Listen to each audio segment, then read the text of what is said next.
Hello, everyone. My name is Emma. Today, I will tell you about my evening routine.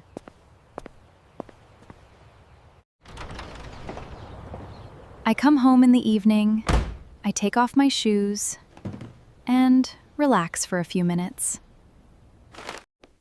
Then I wash my hands and face. I feel fresh and comfortable.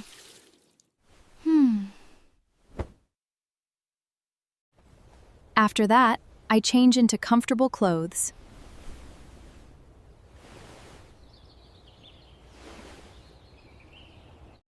I enjoy a light snack and drink a warm cup of tea.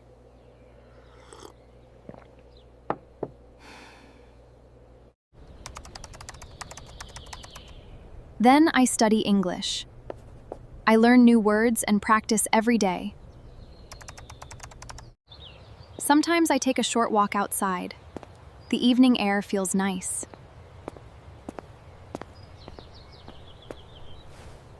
Later, I have dinner with my family.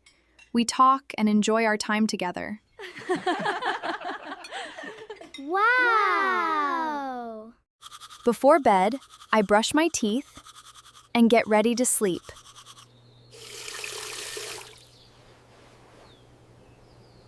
Finally, I go to bed. This is my evening routine. Thank you for watching. Don't forget to like, share, and subscribe for more slow English lessons. Goodbye!